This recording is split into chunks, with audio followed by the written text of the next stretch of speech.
आइए, सुनिए, देखिए, समझिए सनातन सत्य। जैसी दृष्टि वैसी सृष्टि, दृष्टि विज्ञान। कुदरत, कुदरती रचना एवं कुदरत के कानून से शाश्वत सुख की प्राप्ति। जोधपुर के परम पूज्य महात्मा उपासक प्रोफेसर डॉक्टर सोहन राज तातेड़ के निर्देशन में सनातन सत्य। जैसी दृष्टि वैसी सृष्टि, दृष्टि विज्ञान।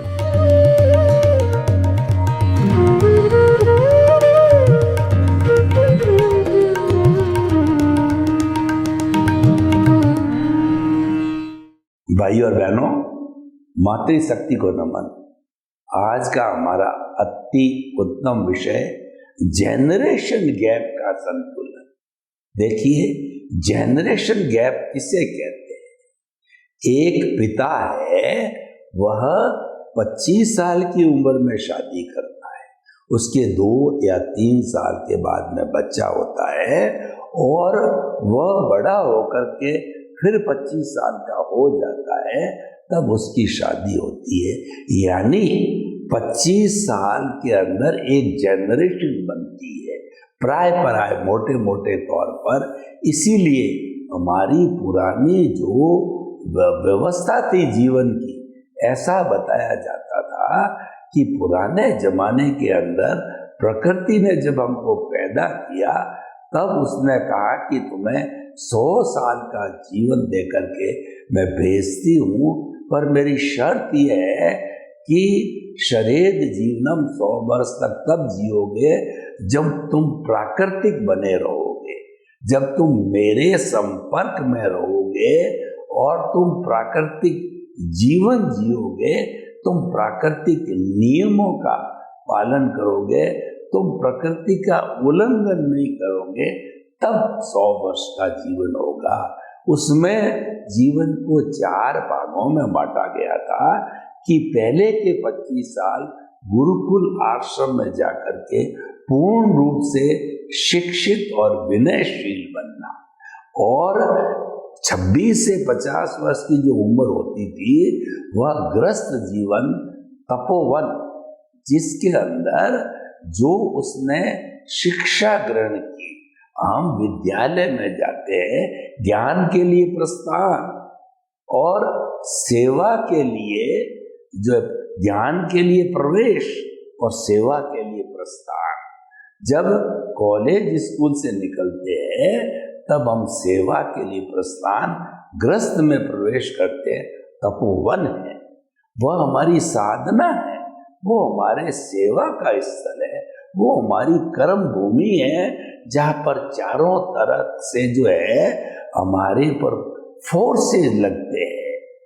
देखिए, कमाई की चिंता, माता पिता बीमार हो गए और घर लेना है, बच्चे बड़े हो गए, बच्चा बीमार हो गया, हॉस्पिटल में भर्ती कराना है और वाहन की सुविधा नहीं है, कार परचेज करनी है, ऐसे कई समस्याएं एक साथ हमको जकड़ लेती है। वह सारा तपोवन में आता है, वो हमारे गृहस्थ जीवन में आता है।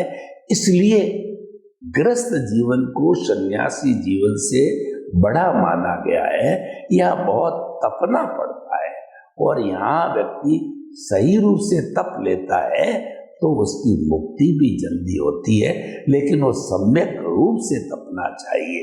तो हम ये कहना चाहते थे आज के विषय के अनुरूप जेनरेशन गैप का संतुलन कैसे करें। तो दूसरा गृहस्थ आश्रम, आप 50 साल के हो गए, ब्याह हो गई, शादी हो गई, बेटे हो गए, बेटों को पढ़ा लिखा करके पैरों पे खड़ा कर दिया, आपकी जिम्मेवारी पूर्ण हो गई। तीसरा होता है हमारा जो वानप्रस्थ, जैसे मैंने लगभग 20-21 साल हो गए मैं वानप्रस्थी हूँ, गुरु ने ऑफिशियली मेरे को वानप्रस्थी बनाया। आजकल प्राय ये नहीं, मिसिंग है ये वानप्रस्थ, लेकिन कुछ लोग भाग्यशाली होते हैं, उनको वानप्रस्थ जीवन मिलता भी है। वानप्रस्थ का अर्थ होता है घर में रहते हुए घर से दूर। आप सन्यासी नहीं हो, लेकिन घर की जो कमाने की एक्टिविटी है, परिश्रम करने की एक्टिविटी आपने पूरी कर ली। आपने बच्चों को पहाड़ों पर खड़ा किया, अब आप समाज के लिए काम करो, आप परार्थ का काम करो। परमार्थ का काम को निस्वार्थ सेवा का काम करना है, ये होता है वानप्रस्थ जीवन। और उसके बाद के अंदर 51 साल से जो ये 75 साल का, अब 75 जिनको आती है 100 वर्ष जीते हैं, स्वस्थ रहते हैं, तो 76 से 100 वर्ष का सन्यासी जीवन जंगलों में जाकर के या आश्रम में जाकर के जहाँ भी सुविधाजनक हो प्रभु भक्ति करना, भगवान का नाम लेना। तो जनरेशन गैप एक 4 विभाग में से एक और दूसरे विभाग का अंतर है, ये जनरेशन गैप। लगभग 25 साल का गैप होता है और 25 साल के गैप के अंदर वातावरण बदल जाता है, सोच बदल जाती है, साधन बदल जाते हैं, संजोग बदल जाते हैं। तो उस बदलाव होता है क्योंकि दुनिया परिवर्तनशील है, वो संचरण करती है, हर क्षण हर वस्तु बदलती है। जब बदलती है, बदलाव आता है, तो पुरानी चिंतन धारा अपने स्थान पर के वर्तमान की चिंतन धारा अलग स्थान। उदाहरण के तौर पर देखिए कि आज से 25 साल पूर्व विज्ञान ने इतनी तरक्की नहीं की थी और उस वक्त हम लोग साइकिल पर कॉलेज जाया करते थे और जो लालटेन में पढ़ा करते थे, कुएं से पानी खुद सींच करके लाया करते थे। यानी पुरुषार्थ का और मेहनत का जीवन है। आज वो मेहनत दिखाई भी नहीं देती है, आवश्यकता भी नहीं देती है। तो वो बात हम आज की जनरेशन, यानी आज की जनरेशन का मतलब हो गया कि बेटा तो जो है वह 50 साल का हो गया, लेकिन पोता है वो 25 साल का हो गया, तो वो जनरेशन गैप हो गया ना। बेटा एक जनरेशन, पोता 2 जनरेशन। तो एक जनरेशन भी देखें तो जो है वो बेटे और अपने बीच में भी बहुत फर्क आ गया और पोते में तो और ज्यादा फर्क हो गया। तो कहने का मतलब ये 1 और 2 जनरेशन, 3 जनरेशन कोई व्यक्ति जीता है, तो ये गैप को बहुत भाग्यशाली होता वो जीता है। इस गैप को कैसे मिटावे? गैप को मिटाने का अर्थ यह है कि जो सिचुएशन बदली है, क्योंकि मन वचन काया तथा उससे जुड़ी हुई हर अवस्था मात्र कुदरती रचना होती है और वह व्यवस्थित है।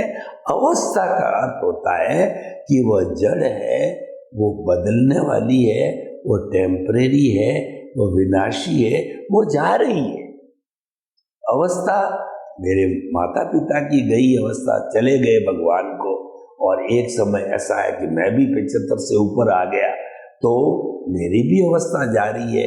बेटा भी 56 वर्ष का हो गया, उसकी अवस्था, जब पोता भी 32 साल का हो गया, तो ये सब की अवस्था जा रही है। अवस्था जाने के लिए आई है, ये आ नहीं रही है, ये जा रही है। सुख जा रहा है, दुख जा रहा है, उम्र जा रही है, हर चीज घटित होने के लिए आई है। तो वही जनरेशन गैप है, लेकिन हमारा संतुलन बना रहे, यानी कि मैं, मेरा बेटा, मेरा पोता एक साथ परिवार में कैसे रह सकते हैं, वो आज का विषय है। तो उसके लिए संतुलन बिठाओ। संतुलन प्रकृति का नियम है।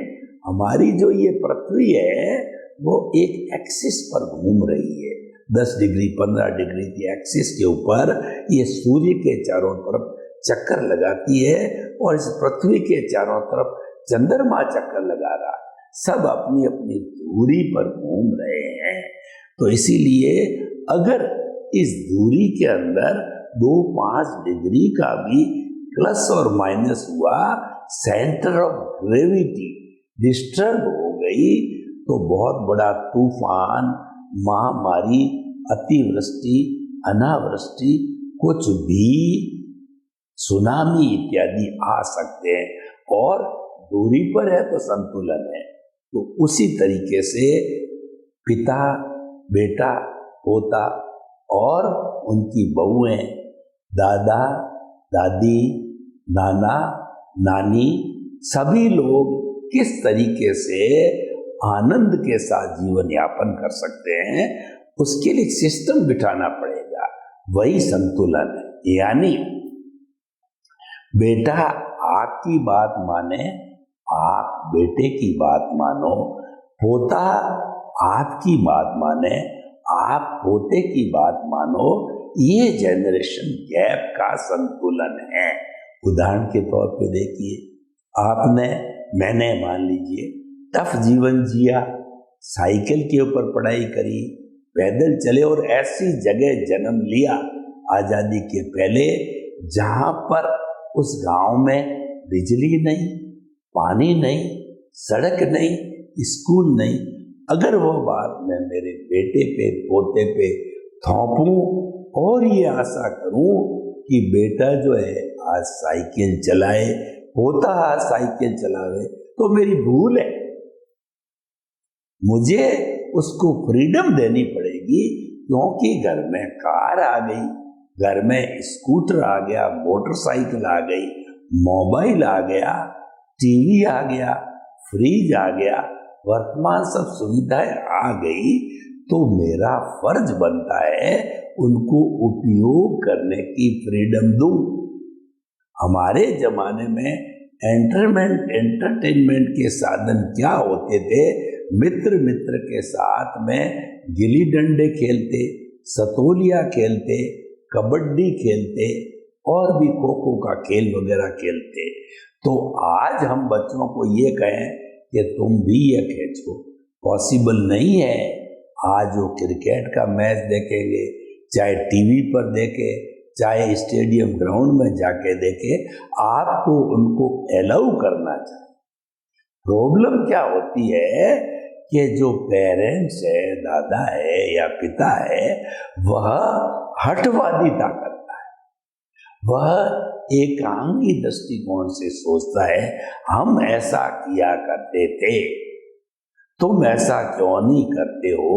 ये झगड़े का कारण बन जाता है, तू मैं का कारण बन जाता है। और फिर हम कहते हैं कि बेटा मेरे जबान तोड़ता है, पोता मेरी बात मानता नहीं है, आप एडजस्टमेंट करो। क्यों नहीं मानेगा वो? यह बात अलग है कि वह प्रकृति से हटके कोई भी दुरुपयोग की बात कहे। तो वैसे जैसे कोई बच्चा व्यसन में चला जावे और कोई बच्ची जो है वो कोई तरह का अनाधिकृत संबंध बना ले, तो ऐसी बातों पे चोट करनी चाहिए, क्योंकि व्यसन का पहला कदम है वो नशा नाश का द्वार है। और उस पहले कदम पे उसका आपने नहीं रोका तो वह धीरे धीरे फास्ट प्रोग्रेस करेगा। अच्छाई की प्रोग्रेस तो धीरे धीरे होती है, बुराई की प्रोग्रेस फास्ट स्पीड से होती है, 100% स्पीड से होती है। उसको रोकना भी फुल स्पीड से होता है। पहले ही कदम पे उसको ताड़ना देना, उसको हिदायत देना, उसके सबके सामने वार्निंग दे करके ऐसा मजबूर कर दो कि वह उस तरफ कदम नहीं उठावे। कोई चोरी सीख ले, शब्द व्यसन, चोरी, जारी और जो वेश्यावृत्ति है, जुआखोरी है, शिकार है, मद्य है, मांस है, ऐसी बुराई सीखने के रास्ता पकड़ ले कुसंगत से, वो ये रोकना ही चाहिए। ये कोई जनरेशन गैप के संतुलन की बात नहीं है। बुराई को तुरंत रोका जाना ये परिवार के हित में है, लेकिन संतुलन ये होता है कि आप एडजस्टमेंट करो। एडजस्टमेंट ऐसे होता है, कुछ अपनी बात बताओ, कुछ उसकी बात सुनो, कुछ तुम झुको, कुछ वो झुके, और एक मध्यस्थ मार्ग निकल जावे। ये जो मध्यस्थ मार्ग है ये संतुलन का मार्ग है।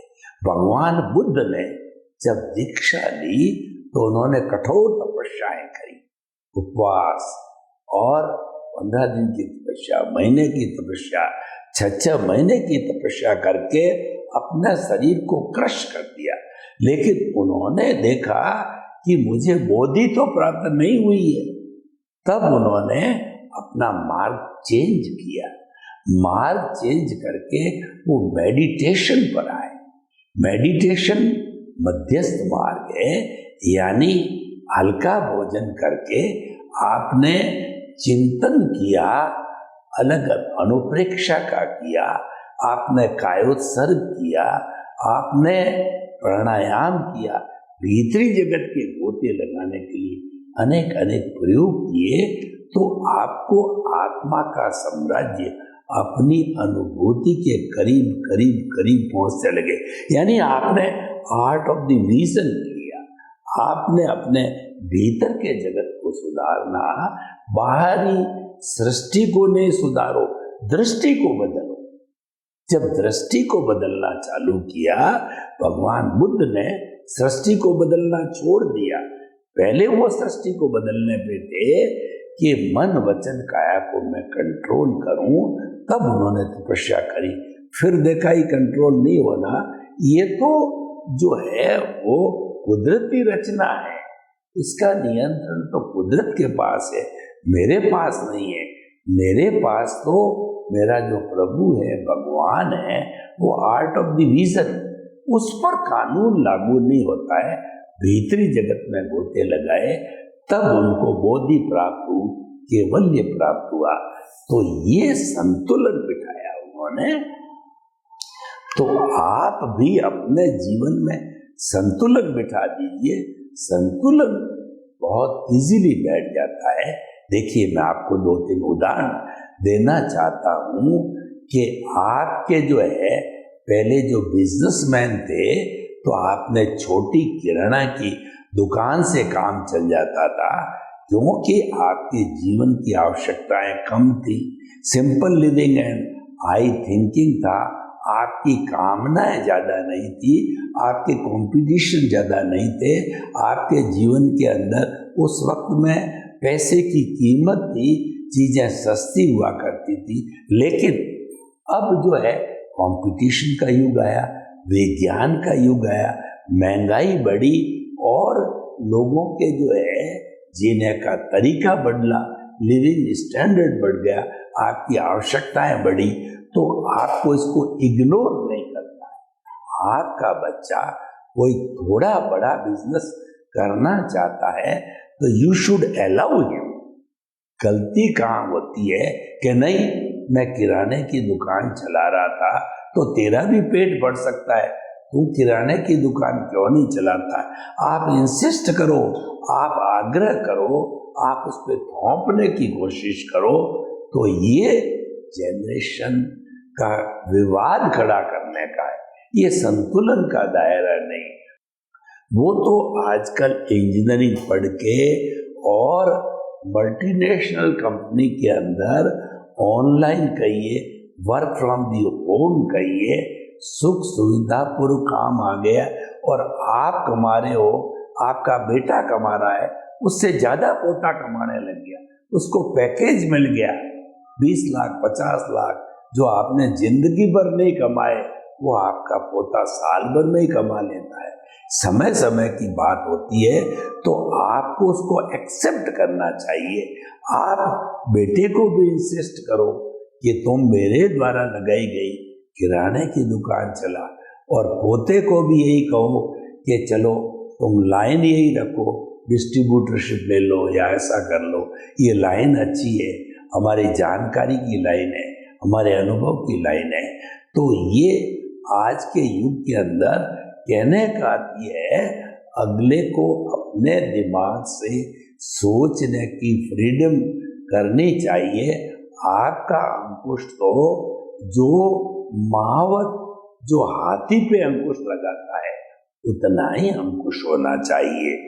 आप तो क्या उनको बांध के रखो, चाहे आपके बेटे की बहू है, पोते की बहू है, उनको पुरानी परंपराओं में जकड़े रखोगे कि जो है आप जो है घूंघट रखो या आप तो केवल साड़ी पहनो। अब आज की बच्चियां तो सेलेक्स वगैरह और ये जो भी नई मॉडर्न ड्रेसें पहनने लग गई है और आप उसको बुरा मानो और आप उस पर रोक लगाओ, बांधने की कोशिश करो, परंपराओं की बात करने की कोशिश करो, तो ये क्या होता है, विवाद खड़ा करता है, असंतोष खड़ा करता है, रेस्पेक्ट की कमी लाता है। आपको जो जायज फैसिलिटी है, जायज चेंजेज है, आपको अलाउ करने पड़ेंगे, क्योंकि 25 साल में बहुत बदल गया, दुनिया बदल गई, लाइफ स्टाइल बदल गई, वे ऑफ लिविंग बदल गया, सोचने की शक्ति बदल गई, सोचने का तरीका बदल गया, विज्ञान आ गया, बहुत परिवर्तन आ गया। तो आप परिवर्तन क्यों नहीं लाते हो? तो जनरेशन गैप मिटाने का सबसे बड़ा तरीका ये है कि जो बदलाव आया है उसको आप स्वीकार करो और आने वाली पीढ़ियों को बदलाव की अनुमति दो, उनको परंपराओं में जकड़े रखो, मत रखो। इसका अर्थ ये भी नहीं आप उसको इतनी खुली छूट दे दो वेस्टर्न कल्चर की कि वो लोग बाहर में चले जाए, चाहे जिसके साथ शादी कर ले, चाहे जिसके साथ में वो घूमे फिरे, मौज मजा मस्ती करे, इतनी या ड्रग्स का यूज करे, बुरी चीजों का यूज करे या अंधाधुंध खर्चा करे, आमदनी से अधिक खर्चा करे, यह भी अलाउ नहीं करना है। क्योंकि आप घर में बड़े हो, एक एक दो दो जनरेशन से बड़े हो, आपको अंकुश भी रखना पड़ेगा, आपको जो एक निर्णायक के रूप में रहना पड़ेगा, छूट भी देनी पड़ेगी, अंकुश भी रखना पड़ेगा। तो छूट और अंकुश दोनों को रखना, नियंत्रण में रखना है, ये जनरेशन गैप का संतुलन है। तो निष्कर्ष के तौर पे हम आपको बताना चाहते हैं कि जनरेशन गैप का मतलब लगभग 25 साल का परिवर्तन का आ जाना, उम्र का, समय का, विचारों का, साधनों का बदलाव। अवश्य खुद को बदलना चाहिए और दूसरों को बदलने में भी सहयोगी बनना चाहिए। तो अगर ऐसा होता है तो एक जनरेशन, 2 जनरेशन भाग्यशाली हो तो 3 जनरेशन के लोग समान धरातल पर समझौतावादी विचारधारा के साथ रह करके वो अपना अच्छा जीवन जी सकते हैं। क्योंकि जनरेशन टू जनरेशन सोच में अंतर आता है, लाइफ स्टाइल में अंतर आता है, वे ऑफ लिविंग में अंतर आता है, साधनों में अंतर आता है, हर चीज में अंतर आता है। तो उस अंतर को आपको एक्सेप्ट करना चाहिए। कहने का अर्थ यह है कि जो प्राकृतिक चीजों में परिवर्तन आ रहा है, आपके खुद में भी परिवर्तन आ रहा है। आप यंग एज में 25 साल की उम्र में कितना बड़े बड़े मेहनत के काम करते हो, आज 75 साल से ऊपर हो गए, उतनी मेहनत नहीं कर पाते हो आप, तो ये परिवर्तन आया है, तो आप उसको एक्सेप्ट करो। परिवर्तन को एक्सेप्ट करना, उसके अनुरूप जो है, जो मर्यादा में रह करके जनरेशन को छूट देना, उस फ्रीडम को खुद भी स्वीकार करना, औरों को भी उसकी फ्रीडम देना है, ये संतुलन बिठाता है। संतुलन का अर्थ होता है कि मध्यम मार्ग, समझौतावादी बनना और कंप्रोमाइज करना, कुछ झुकना, कुछ झुकाना, ये समझौतावादी एटीट्यूड, मध्यस्थ एटीट्यूड होता है। ऐसा एटीट्यूड निकालने से जनरेशन गैप मिटता है, यानी कि सभी अपने अपने टेस्ट के अनुसार जीवन यापन करके खुशी रह सकते हैं। जो है 2 जनरेशन वाला बुजुर्ग व्यक्ति भी उस वातावरण में रह के प्रसन्न रह सकता है। 1 जनरेशन वाला बेटा भी जो बीच वाली स्थिति का है वह भी एंजॉय कर सकता है, और एक पोता अल्ट्रा मॉडर्न स्थिति का है वह भी जो है अपने हिसाब से एंजॉय करके और अपने जीवन के अंदर खुशी ला सकता है। एडजस्टमेंट है प्रसन्नता लाता है, एडजस्टमेंट शांति लाती है और जीवन में खुशी का संचार होता है। सर्वे भवन्तु सुखिनः सर्वे सन्तु निरामया। लोक के सब जीवों को सुख मिले, शांति मिले, आनंद मिले, प्रेम मिले, सौहार्द मिले, और हमें जनरेशन गैप मिटा करके संतुलन का सुखी जीवन जीकर सभी एक साथ जिए। आपके प्रति मंगल भावना।